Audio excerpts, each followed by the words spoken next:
चलिए शुरू करते हैं बातें सिद्धांत की। नमस्कार, जय श्री राम, जय जोहार। स्वागत है आपका आपके फेवरेट चैनल बातें सिद्धांत की में। आज हम जिस पर्सनालिटी से बात करने जा रहे हैं वे छत्तीसगढ़ की राजनीति में एक बड़ा उभरता हुआ चेहरा हैं। आज वह छत्तीसगढ़ के प्रदेश अध्यक्ष के रूप में जगदलपुर के विधायक के रूप में जाने जाते हैं और साथ ही साथ उनके सौम्य स्वभाव की चर्चाएं सब जगह हैं। अभी अभी कुछ दिन पहले ही उनका एक वीडियो बड़ा वायरल हुआ जिसमें वे अपने कार्यकर्ताओं के साथ जिस तरीके से घुल मिल रहे हैं, नए लोगों को, आज की यूथ को वो वीडियो बहुत पसंद आ रहा है क्योंकि राजनीति में इस तरह का अपनापन बहुत ही कम देखने के लिए मिलता है। एक राजनीतिक परिवार से आने के बावजूद भी उनका यह स्वभाव और कई क्षेत्रों में पहले कार्य कर चुके बड़े क्रिकेटर के रूप में रह चुके हैं, जिन्होंने नेशनल प्लेयर के रूप में खेला भी है, थिएटर भी कर चुके हैं, संगीतकार भी रहे हैं और अब राजनीति की कमान सशक्तता के साथ संभालते हुए हमारे प्रदेश के अध्यक्ष श्री किरण देव जी से जानते हैं, उनसे जगदलपुर के विकास के मॉडल के बारे में, उनके विचार आज के युवाओं के बारे में और उनसे समझने का प्रयास करते हैं कि ऐसा कौन सा सिद्धांत था जो उन्होंने अपने जीवन में लागू किया और अपनी सक्सेस स्टोरी को लिखा। तो चलिए सीधे जुड़ते हैं उन्हीं के साथ और शुरू करते हैं उनसे बातें सिद्धांत की। तो स्वागत है भैया आपका हमारे पॉडकास्ट शो में। धन्यवाद सिद्धांत जी। सबसे पहले हम लोग ये जानना चाहेंगे, क्योंकि जिस तरह हमारा पॉडकास्ट का माध्यम है, सबसे पहले हम लोग एक जीवन परिचय जानना चाहते हैं क्योंकि हम लोग राजनीतिक परिदृश्य में बात कर रहे हैं, राजनीतिक लोगों से चर्चा कर रहे हैं। तो सबसे पहला सवाल हमारा आपके लिए ये है कि आपका राजनीतिक जीवन में पदार्पण किस तरीके से हुआ, आप राजनीति में आए कैसे? क्योंकि मैंने सुना है कि आप नेशनल लेवल या स्टेट लेवल प्लेयर रहे हैं क्रिकेट के, आपका क्रिकेट में काफ़ी इंटरेस्ट रहा है। छात्र जीवन से ही मैं छात्र राजनीति में रहा हूँ और जगदलपुर बस्तर में मेरी शिक्षा हुई। प्रारंभिक शिक्षा मेरी रीवा में हुई है जी। और उस समय दोनों छत्तीसगढ़ और मध्य प्रदेश एक साथ हुआ करते थे जी। फिर जगदलपुर से मैंने बीएससी एलएलबी किया जी। और उस समय छात्र राजनीति में 7 वर्ष की आयु फिक्स थी महाविद्यालय में। जी जी जी। किसी भी खेल स्पर्धा में महाविद्यालय की गतिविधियों की ओर से भाग लेना जी। और चुनाव, डायरेक्ट चुनाव होते थे जी जी जी जी। छात्र संघ के। तो मैं जगदलपुर महाविद्यालय छात्र संघ का अध्यक्ष भी रहा हूँ जी। और रविशंकर विश्वविद्यालय छात्र संघ में मैं एग्जीक्यूटिव बॉडी में मेंबर भी रहा हूँ। जी जी। मेरे बड़े भाई साहब स्वर्गीय अमरदेव जी जी और कुमार जयदेव जी भी जी राजनीति से लंबे समय तक जुड़े रहे। जी जी। और मेरे पिताश्री स्वर्गीय कुमार लक्ष्मी नारायण देव जी भी जी जी भारतीय जनता पार्टी से पूर्व में बस्तर, अविभाजित बस्तर में अच्छा उपाध्यक्ष व निदायित्व में रहे। जी जी कुल मिला के हमारा पारिवारिक पृष्ठभूमि भी राजनीतिक रहा है। जी जी जी जी। बड़े भाई साहब हमारे जो हैं करण सिंह देव जी, जी वो भी राजनीतिक परिवेश से हैं। जी जी जी। तो इस तरीके से सभी छात्र राजनीति में सभी का इन्वॉल्वमेंट था जी जी और फिर धीरे से राजनीति में प्रवेश हो गया। जी। ऐसा हमने कई बार सवाल देखा भी है, राजनीति से जुड़े हुए व्यक्तियों के परिवार में खासी समस्या रहती है समय को लेकर। बच्चे बड़े हो जाते हैं समय के अभाव के साथ में, और फिर रिलेशनशिप की, आज क्योंकि नए ज़माने के मैं परिदृश्य में बात कर रहा हूँ, तो उसमें संबंधों में कहीं तो उसको किस तरीके से आप संभालते हैं? क्योंकि अब तो आपकी जिम्मेदारी भी बढ़ गई है, आप विधायक भी हो गए हैं, प्रदेश अध्यक्ष के रूप में भी देख रहे हैं लोग, और लोकसभा का चुनाव भी चल रहा है। तो इसमें किस तरीके से आप अपने परिवार को समय दे पाते हैं? नाराज़गी रहती है? राजनीति का क्षेत्र जितना लोगों को आसान दिखता है उतना आसान है नहीं जी। किसी दायित्व में जाने के बाद उस दायित्व को और पूरा जीना जी और वास्तव में बहुत कठिन होता है। जी। मैं शुरू से ही भारतीय जनता पार्टी में युवा मोर्चा बस्तर जिला का अध्यक्ष रहा जी और फिर भारतीय जनता पार्टी जिला बस्तर का अध्यक्ष रहा। जी प्रदेश मंत्री का 2 टर्म मैंने किया है जी, जी, भारतीय जनता पार्टी प्रदेश में। जी जी, महामंत्री भी महापौर रहे भी रहा हूँ मैं। आप। जी जी जी और पार्टी ने, संगठन ने मुझे फिर प्रदेश महामंत्री, दुर्ग संभाग का प्रभारी, जी फिर बिलासपुर संभाग का प्रभारी जी और अभी वर्तमान में प्रदेश अध्यक्ष का दायित्व दिया है। जी और दायित्व में रहते हुए, और ये भी फुल टाइम वर्क है, जी जी जी पूरा समय है। जी अगर आप अपने दायित्वों का ईमानदारी से निर्वहन करें तो स्वाभाविक है, जैसा आपने कहा, जी परिवार के लिए समय बहुत कम मिलता है। जी लेकिन मैं इसमें धन्यवाद देना चाहूँगा परिवार में। जी हमारी श्रीमती जी, मेरी 2 बेटियां हैं, जी आयुषी सिंहदेव, राशि सिंहदेव, दोनों बच्चियों ने, जी और बहुत ही कोऑपरेट किया है। जी। क्योंकि मैं जब कई दिनों तक घर में नहीं रहता हूँ जी जी तो घर की सभी प्रकार की जिम्मेदारियों का कभी भी शिकायत नहीं होता है कि आप जी। नहीं है तो ये नहीं हो रहा है, आप नहीं है तो वो नहीं हो रहा है। जी तो स्वाभाविक रूप से हम लोग राजनीति में अगर ज़्यादा से ज़्यादा समय अपने संगठन में काम करते हुए व्यतीत करते हैं जी तो परिवार के सदस्यों का बहुत महत्वपूर्ण योगदान रहता है। जी। आप एक ऐसे विधायकी क्षेत्र से आते हैं, विधानसभा से आते हैं, जो कि बस्तर के अंदर और आसपास जो जितने भी विधानसभा है वो सारे सेंसिटिव जोन्स माने जाते हैं। उसमें एक ये शहर है, शहर की राजधानी, और मतलब बस्तर का राजधानी ही बोला जाता है लगभग लगभग जगदलपुर को। आप वहाँ महापौर के रूप में भी कार्य कर चुके हैं।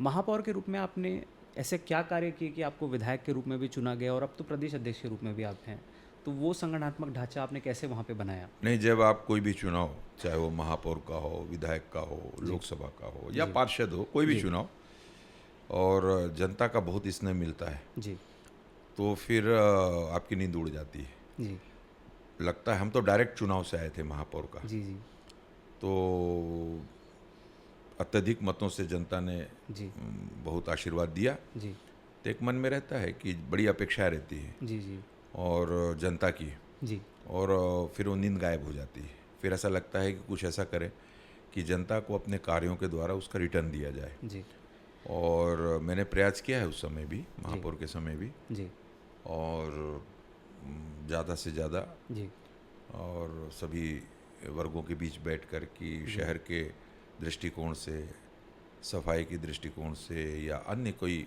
इसके अलावा भी देखिए, नगर निगम में कुछ 4 महत्वपूर्ण बुनियादी आवश्यकताओं को लेकर कार्य योजना रहती है। सफाई है, पानी की व्यवस्था है, जी सीसी सड़कों का निर्माण है, विद्युत की व्यवस्था है। जी इसके अतिरिक्त अगर कुछ एफर्ट लगाना है आपको, जी, जी। तो आपके अंदर विज़न होना चाहिए, जी डेवलपमेंट का विज़न होना चाहिए। आपको ये समझ में आना चाहिए कि मेरे शहर को, मेरे शहर की शानदार जनता क्या चाहती है, ठीक बात।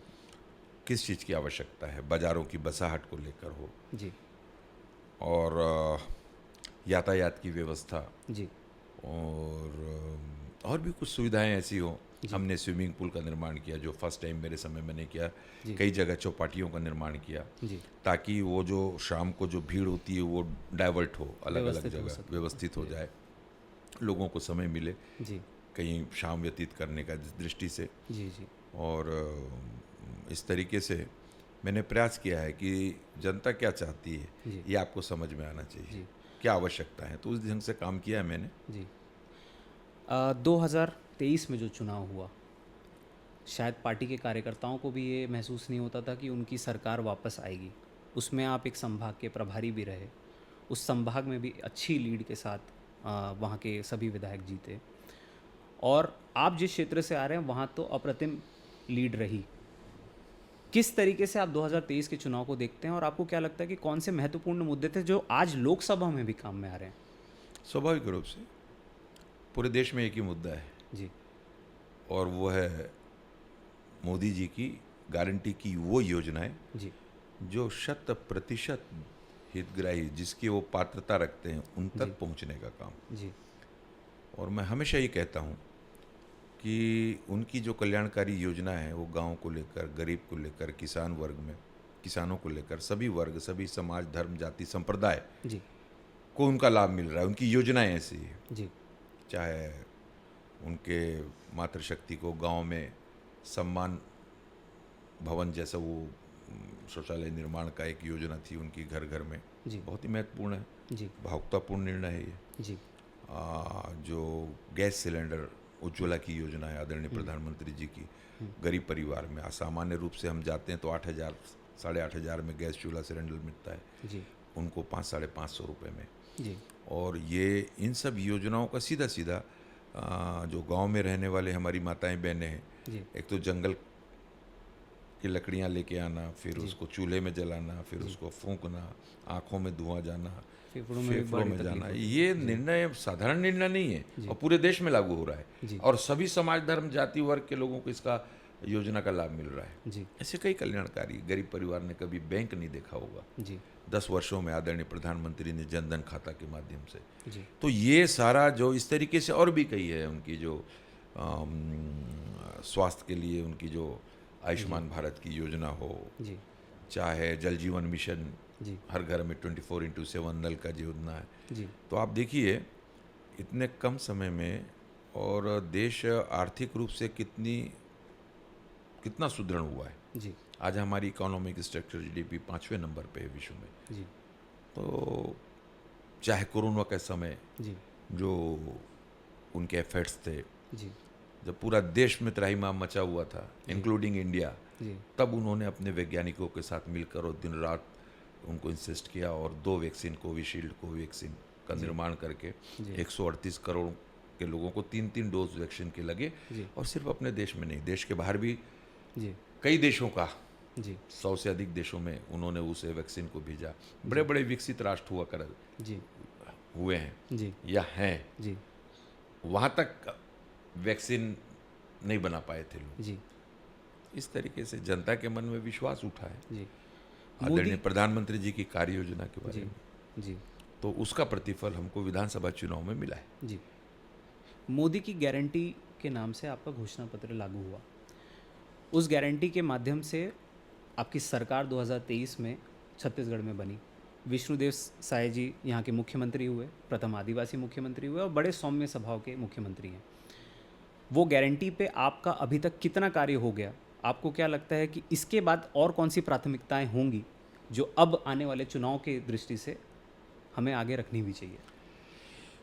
देखिए, मैं लगातार चुनावी सभाओं में भी इस बात को बोलता हूँ, पत्र वार्ता में भी बोलता हूँ कि आदरणीय मुख्यमंत्री विष्णुदेव साय जी ने गत विधानसभा चुनाव में भारतीय जनता पार्टी ने जनता से जो प्रमुख वादे किए, जिसके अंतर्गत हमारा महतारी वंदन का योजना था, जिसमें 1,000 रुपये प्रति माह हमारी विवाहित जो बहनें हैं, और अब तो उसके आगे से भी चला गया है बात, जी उनके खाते में प्रति माह 1,000 रुपये, वर्ष में 12,000। कितनी किस्तें चली गई हैं आज तक?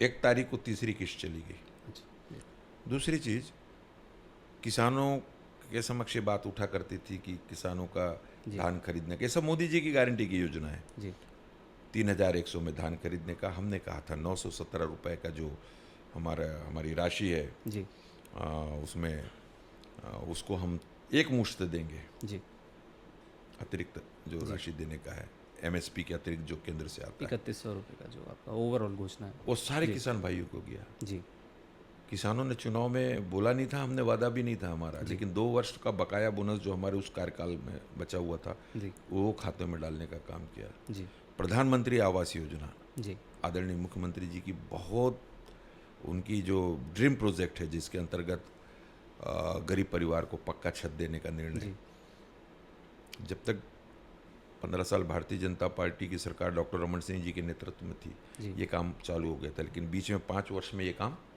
बंद हो गया। जी उसको फिर से तुरंत स्वीकृति प्रदान किया, तब वो मुख्यमंत्री जी अपने निवास में गए। जी तेंदुपत्ता संग्राहकों का मामला हो, हमारा बस्तर, सरगुजा हो, अभी मैं सरगुजा से आ रहा हूँ, वहाँ बहुत खुशी है लोगों में।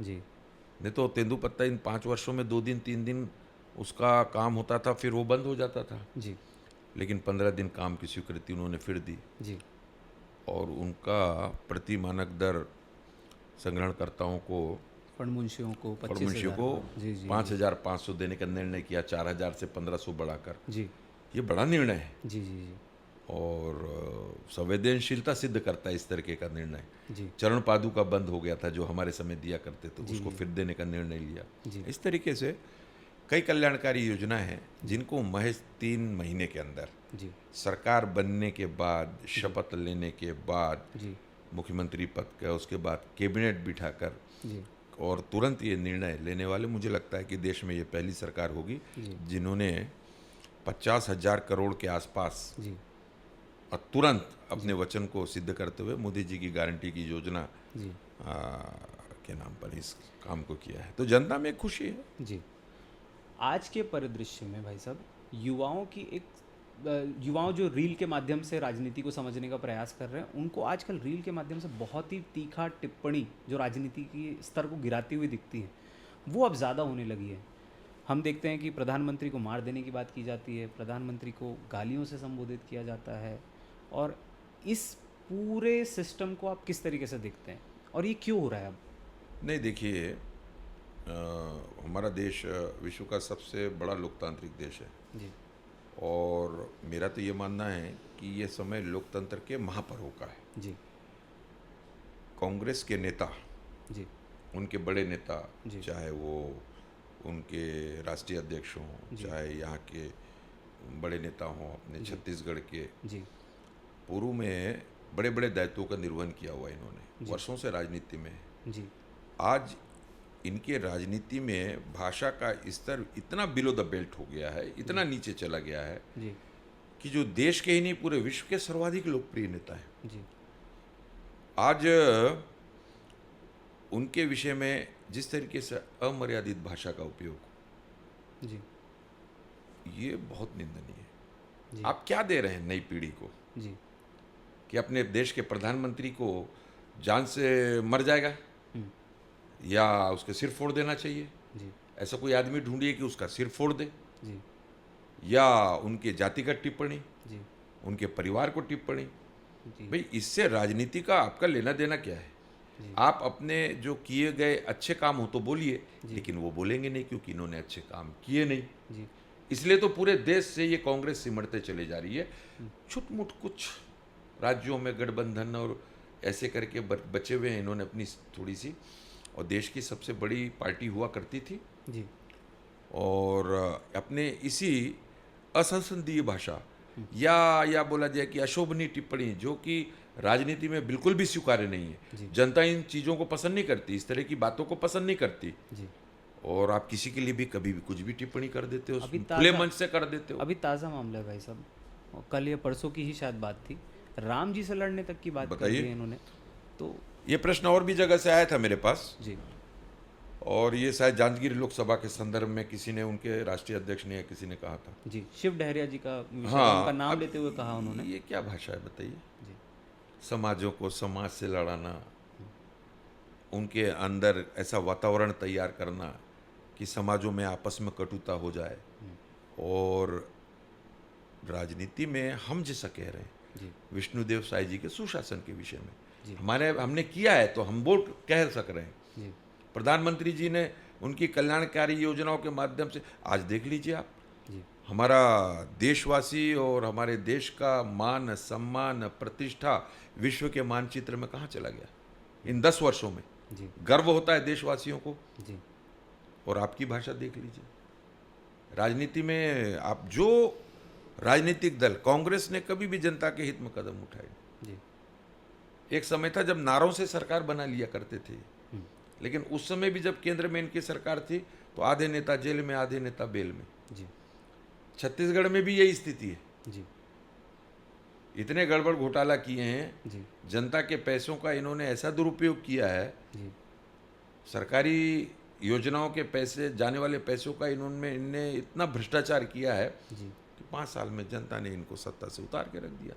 जी आप बोलिए, गालियां देते रहिए दूसरों को, आप शब्द करते रहिए, अमर्यादित भाषा बोलते रहिए, जी लेकिन आप आने वाली पीढ़ी को क्या परोस रहे हैं कि राजनीति में आओ और विपक्षी दल के सबसे लोकप्रिय नेता, सबसे बड़े संवैधानिक पद पे बैठे हुए व्यक्ति के बारे में कोई भी टिप्पणी कर दो आप।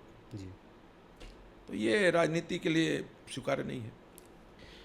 वैसे इसके आगे, क्योंकि अब लोकसभा का चुनाव आ गया, इसमें एक मुद्दा निकल के आया कि आपने कुछ सीट्स में बाहरी, वहाँ उस क्षेत्र में नहीं रहने वाले लोगों को टिकट दी है, और इसके साथ साथ आप लोग देश में 400 प्लस की बात कर रहे हैं और छत्तीसगढ़ में अटल बिहारी वाजपेयी जी का जो सपना था 11 सीटों का, उसे पूर्ण करने की बात कर रहे हैं। तो ये किस तरीके से होगा? पहली बात तो ये है कि विधानसभा चुनाव के परिणाम आने के बाद ही जी और भारतीय जनता पार्टी छत्तीसगढ़ ने आदरणीय जी हमारे राष्ट्रीय अध्यक्ष जेपी नड्डा जी के निर्देशानुसार लोकसभा की तैयारी तभी से चालू कर दी थी। जी भारतीय जनता पार्टी के अपने वर्ष भर चलने वाले कार्यक्रम होते हैं। जी हम कार्यकर्ताओं के द्वारा उन कार्यक्रमों के माध्यम से जनता से सतत जुड़े रहते हैं, जी जो कि हमारे परिणाम में भी देखने को मिला है। जी और रह गई बात बाहरी प्रत्याशी का, तो ये सवाल तो कांग्रेसियों से पूछना चाहिए। जी एक ही शहर के 4 कांग्रेस के लोग अलग अलग लोकसभा क्षेत्र में चुनाव लड़ रहे हैं। जी पूर्व मुख्यमंत्री जी राजनांदगांव से लड़ रहे हैं, रहने वाले दुर्ग के हैं, जी दुर्ग के विधायक हैं वो। जी और एक उनके जो देवेंद्र यादव। गृह मंत्री जी हैं वो लड़ रहे हैं आपके महासमुंद से, रहने वाले दुर्ग के हैं।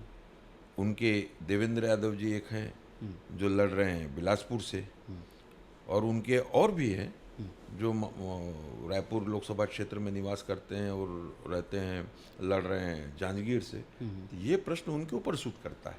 जी इसके साथ साथ आने वाले चुनाव में, क्योंकि अब 7 तारीख को एक आखिरी चरण का चुनाव छत्तीसगढ़ में बाकी है, आप आने वाले चुनाव को किस तरीके से देख रहे हैं कि क्या लगता है कितनी सीट्स आपकी छत्तीसगढ़ में सिक्योर होगी? क्योंकि ये आपकी लीडरशिप के अंदर लड़ा जा रहा है चुनाव, नहीं। आपकी अध्यक्षता पे लड़ रहे हैं नहीं, मैं पार्टी के अध्यक्ष के दायित्व में जरूर जी। हूँ, लेकिन हमारे यहाँ सामूहिक नेतृत्व है। हमारा प्रत्येक कार्यकर्ता, जी हमारे बूथ कमेटी का अध्यक्ष सचिव से लेकर प्रत्येक कार्यकर्ता, शक्ति केंद्र की संरचना है, हमारी मंडल की संरचना है, जी हमारे जिले की संरचना है, हमारे 7 मोर्चे हैं, जी वो फुल्ली क्यूब्ड है। जी हमारे प्रकोष्ठों की संरचना है, 17 प्रकोष्ठों में हमारे पूरे गठन हुए हैं। जी हमारे नीचे से ऊपर आ रहा हूँ मैं, जी हमारे सम्मानीय विधायकगण हैं, जी हमारे प्रदेश के पदाधिकारीगण हैं, जी हमारे पूर्व विधायकगण हैं, हमारे सांसदगण, पूर्व सांसदगण, जी हमारे सभी मंत्री, जी और फिर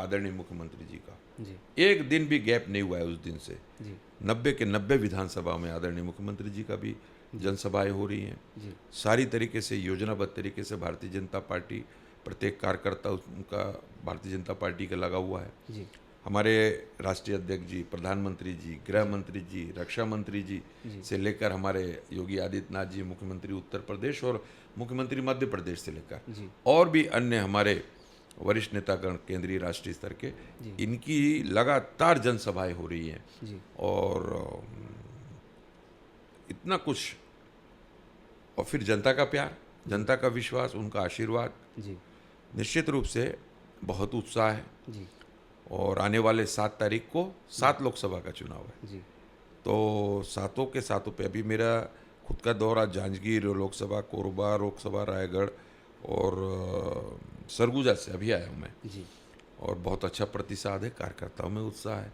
जी जनता में उत्साह है। जी मोदी जी का चुनाव है, मोदी जी को फिर प्रधानमंत्री बनाना है। जी इस तरीके से सातों के सातों लोकसभा जी सीट को भारतीय जनता पार्टी, और पूरे इस लक्ष्य के साथ कि हम सातों की सातों सीट जीतेंगे, भारतीय जनता पार्टी आगे बढ़ रही है।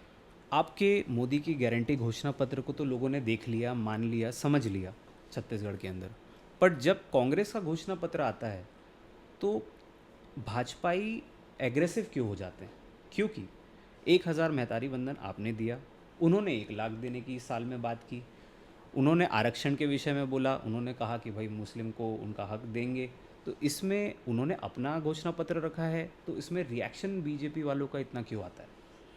देखिए, वो आना स्वाभाविक है। जी 5 साल की इनकी सरकार कांग्रेस की छत्तीसगढ़ में रही, जी 36 वादे करके ये सरकार में आए, जी जनता को ठगने का काम किया इन्होंने, एक भी वादा पूरा नहीं किया, जी बल्कि जो इन्होंने वादा किया था और वो भी तोड़ दिया इन्होंने। जी दूसरी तरफ 5 रुपये आज तक इन्होंने कभी भी जनता के हितार्थ नहीं दिया है इनकी योजनाओं पर इन्होंने 500 का वादा किया था। नहीं तो 500 का वादा तो एक 5 रुपया नहीं मिला उसमें किसी को, इन्होंने महिला स्व सहायता समूह का कर्जा माफ़ करने की बात कही थी, उनका कर्जा माफ़ नहीं हुआ है। इन्होंने युवाओं को रोजगार देने की बात कही थी, युवाओं को रोजगार नहीं दिया 5 वर्षों में।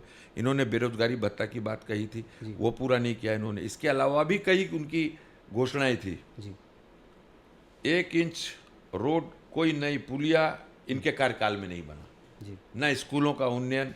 जी अपनी योजनाएं इन्होंने गोबर तक को नहीं छोड़ा। जी 2 रुपया में जो गोबर इन लोग खरीदते थे सरकार, जी उसको 10 रुपया में खाद के नाम पे उसी किसान को देते थे, और वो उसमें मिट्टी रहता था, रेत मिट्टी। जी गोठान के नाम पर भ्रष्टाचार, जी गोबर के नाम पे भ्रष्टाचार। छोड़ा किसको है इन्होंने, कांग्रेसियों ने। जी वहीं आप भारतीय जनता पार्टी ने सिर्फ महज 3 महीना में मुख्यमंत्री जी ने जी और मेहतारी वंदन की 1000 रुपये का तीसरा किस्त भी चला गया इस 1 तारीख को, जी और अंतर्राष्ट्रीय 917 रुपया जी सभी किसानों के खाते में गया जी निश्चित समय पे। जी मैं पहले भी आपको मैंने कहा है कि प्रधानमंत्री आवास, उज्ज्वला गैस का काम तेजी से बढ़ने लग गया। आयुष्मान भारत का जो कार्ड बनने का काम, विकसित भारत की जो कल्पना आदरणीय प्रधानमंत्री जी ने की थी, निश्चित रूप से छत्तीसगढ़ में उन योजनाओं को सिद्ध करके उसको साकार करने का काम विष्णुदेव जी की सरकार कर रही है। इसलिए तो कहते हैं विष्णुदेव का सुशासन। चलिए, बहुत अच्छा है, विष्णुदेव जी का सुशासन रहे।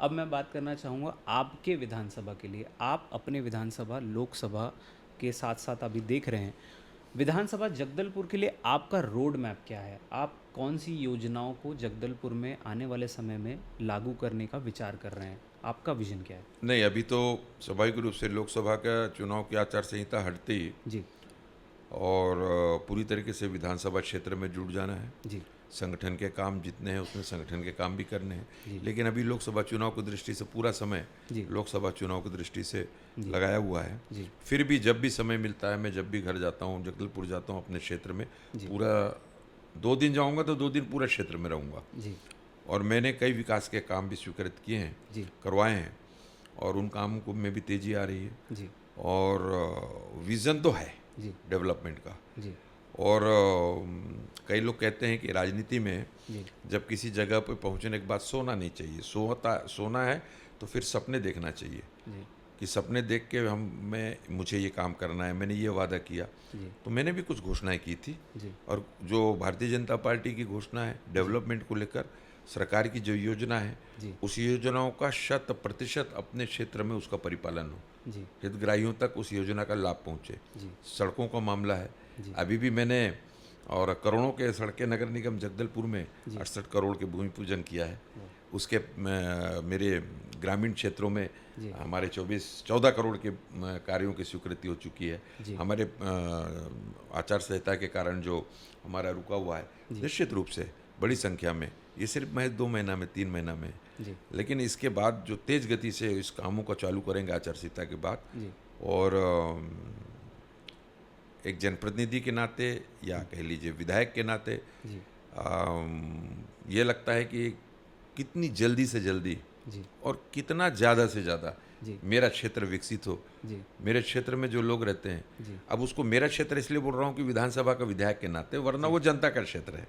जी हाँ, मैं इस बात को बहुत स्पष्ट कहता हूँ। जी तो उनमें एक ऐसा लगे कि हमने जो कहा वो हम कर रहे हैं, जनता के हित के कदम उठाएंगे, जी और किया है इसलिए करेंगे। जी इसी के साथ मैं अपने आखिरी सवाल की तरफ आता हूँ। वैसे ये युवाओं से जुड़ा हुआ है।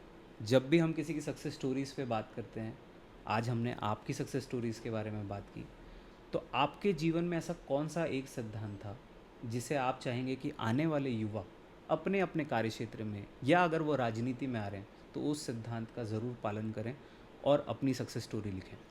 नहीं, राजनीति का क्षेत्र में कुछ चीज़ें हैं, अनुशासन बहुत ज़रूरी है, डिसिप्लिन बहुत ज़रूरी है, जी और डिसिप्लिन को मेंटेन भी करना है। जी आपकी वाणी मीठी होनी चाहिए, जी आपका व्यवहार सभी के साथ सम्मान प्रेम पूर्वक होना चाहिए, जी आप जिससे मिलें उसको अपना बनाने की क्षमता आप में, आपके व्यवहार में होनी चाहिए। जी दूसरा सबसे बड़ी चीज़ है जिसके लिए टाइमिंग बहुत ज़रूरी है। ये मेरा व्यक्तिगत मामला है। जी टाइमिंग को लेके मैं ये चाहता हूँ कि जब आप किसी जगह पे पहुँचे, जी किसी भी जगह पे, जी कलाकार के फील्ड में कभी आप कोई नेशनल फेम हो जाएं, जी स्टेट फेम हो जाएं, जी खिलाड़ी के रूप में आप स्टेट फिल्म, क्योंकि मैं खिलाड़ी भी रह चुका हूँ, कलाकार भी। जी, क्रिकेट शॉट्स देखे हैं हमने आपके हाँ, काफ़ी। तो इसके नाते और राजनीति का क्षेत्र हो, जी किसी भी क्षेत्र में टाइम शेड्यूल फिक्स होना चाहिए जी और वो ज़रूरी है। जी मन में ये सोचना चाहिए कि अगर आपने किसी को समय दिया है जी तो कोई आपका इंतज़ार ना करे, जी आप निश्चित समय पे उनके पास पहुंच जाएं। जी हमें भले किसी का इंतज़ार करना पड़ जाए, जी लेकिन आपका कोई इंतज़ार न करे, ऐसा मेरा मानना है। ये मेरा व्यक्तिगत है, जी मैं इसका बहुत पक्का हूँ। जी लेकिन कभी कभी ये होता है गड़बड़, या अपना चुनाव के समय जी कहीं पे आधा घंटा लेट हो जाते हैं। कभी मैं तो बड़े बड़े कार्यक्रम इसलिए छोड़ देता हूँ कि मैंने वो समय दिया है, जी वहाँ कुछ लोग बैठे हैं, जी आपका इंतज़ार कर रहे हैं, जी तो वो उनका बड़प्पन है, जी उनकी महानता है, जी जो आपको वेट कर रहे हैं आपकी बातों को सुनने के लिए या आपकी किसी बात को समझने के लिए। जी तो हमारी जवाबदारी बनती है कि हम समय पे समय उनका इंतज़ार करने न दें, उनको समय पे पहुँचे। राजनीति में थोड़ा सा चुनाव के समय आगे पीछे हो जाता है, वरना मीटिंग का समय या कहीं आने जाने का समय, हम तो प्लेटफॉर्म में भी, ट्रेन में जाना रहता है तो प्लेटफॉर्म में 15-20 मिनट आधा घंटा पहले पहुंच जाते हैं। जी तो ये स्वभाव में आ गया जी। है। तो ये मैं सभी को बोलता हूँ, इन सब चीज़ों का अगर हम ध्यान रहें। जी वैसे इतना बड़ा कोई बहुत बड़ा मेरा मामला नहीं है जी कि मैं जो कहूँ वो सभी माने, जी लेकिन मुझे लगता है कि डिसिप्लिन हर चीज़ का रहता है। जी पारिवारिक डिसिप्लिन, फैमिली डिसिप्लिन होता जी है, स्टूडेंट का अपना डिसिप्लिन होता जी। है शिक्षा के क्षेत्र में, जी उनकी टाइमिंग उसमें भी ज़रूरत होती है, जी उनको उसमें भी समय जितना देना है। जी एक अच्छा खिलाड़ी होना चाहिए तो उसको मैदान की जो टाइमिंग है उस पर ध्यान देना चाहिए, एक्सरसाइज की टाइमिंग पे ध्यान देना चाहिए। जी जिस फील्ड में जो जाए जी उस फील्ड में ईमानदारी के साथ प्रयत्न करे, जी। अपना 100% देने का, ऐसे मेरी मान्यता है। भाई साहब, इसी के साथ हम लोग, मेरा सिर्फ एक छोटा सा आग्रह है आपसे, क्योंकि हम बातें सिद्धांत की कर रहे हैं और मैं चाहूँगा कि आपके विचार आने वाले राजनीति के लोग या अलग अलग कार्य क्षेत्रों के लोग मेरे चैनल को और ज़्यादा दिखें। तो एक अपील आप छोटी सी बातें सिद्धांत की चैनल के लिए प्लीज़ कर दें। बहुत बहुत धन्यवाद हमारे अनुज भाई सिद्धांत जी, और निश्चित रूप से मैं आपको, आपकी पूरी टीम को, आपके जो कैमरामैन्स हैं, आपके जो रिकॉर्डिस्ट हैं जी और जो आपके प्लानर हैं, जी जो उनको मैं बहुत बहुत बधाई भी देता हूँ। जी मेरी ओर से ढेर सारी शुभकामनाएं जी कि मुझे नहीं लगता बिना एक भी कट शॉट के ये आपने पूरा किया है। जी उसके लिए आप गुणी हैं, आप इस फील्ड में लगातार काम कर रहे हैं, बहुत उन्नति की ओर जाएं। जी धन्यवाद और भाई साहब। बातें जी सिद्धांत की की जी अपने पूरे लोकप्रियता के और अपने वैभव के सोपान को तय करें। जी मेरी बहुत बहुत शुभकामनाएं। धन्यवाद।